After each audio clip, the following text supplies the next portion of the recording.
মাঠে তখন টান টান উত্তেজনা। রেফারি বাঁশি বাজাতে না বাজাতেই শুরু হলো আলবিসেলেস্টেদের মহাতাণ্ডব।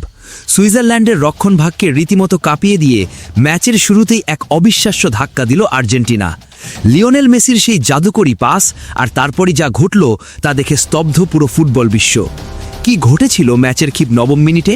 কেনই বা সুইজারল্যান্ডের গোলরক্ষক স্রেফ পুতুলের মতো দাঁড়িয়ে রইলেন? আর্জেন্টিনার এই বিধ্বংসী শুরুর পুরো রোমাঞ্চকর গল্পটা জানতে ভিডিওটি একদম শেষ পর্যন্ত দেখুন। ম্যাচের প্রথম বাঁশি বাজার পর থেকেই মাঠের নিয়ন্ত্রণ সম্পূর্ণ নিজেদের হাতে তুলে নেন লিওনেল মেসিরা। আলবিসেলেস্টেদের একের পর এক আক্রমণাত্মক ফুটবলের সামনে রীতিমতো কোণাঠোসা হয়ে পড়ে সুইস ডিফেন্স। তাদের দ্রুতগতির ও ক্ষিপ্রগতির আক্রমণের সামনে সুইস রক্ষণভাগ যেন খেই হারিয়ে ফেলছিল।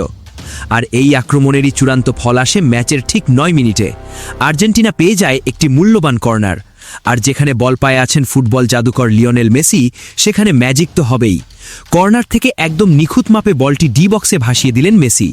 ঠিক সেই মুহূর্তেই চিতার মতো দারুণ টাইমিংয়ে শূন্যে লাফিয়ে উঠলেন ম্যাক অ্যালিস্টার। নিখুঁত ও শক্তিশালী এক বুলেট হেডে বল সরাসরি পাঠিয়ে দিলেন সুইজারল্যান্ডের জালের ভেতরে। সুইস গোলরক্ষকের তখন স্রেফ চেয়ে চেয়ে দেখা ছাড়া আর কিছুই করার ছিল না। বল জালে জড়াতেই মুহূর্তের মধ্যে স্টেডিয়াম জুড়ে উল্লাসের সুনামি বয়ে গেল। বাঁধ ভাঙা আনন্দে ফেটে পড়লেন আর্জেন্টিনার খেলোয়াড় ও কোটি কোটি সমর্থক। এই দুর্দান্ত ও প্রারম্ভিক গোলটি আর্জেন্টিনার আত্মবিশ্বাস বাড়িয়ে দিল বহুগুণ।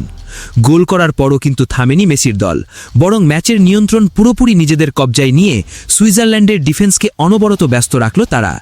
ম্যাচের প্রথম মিনিট থেকেই এমন বিধ্বংসী ও আক্রমণাত্মক ফুটবল খেলে আর্জেন্টিনা আরও একবার প্রমাণ করে দিল কেন তারা বিশ্বসেরা।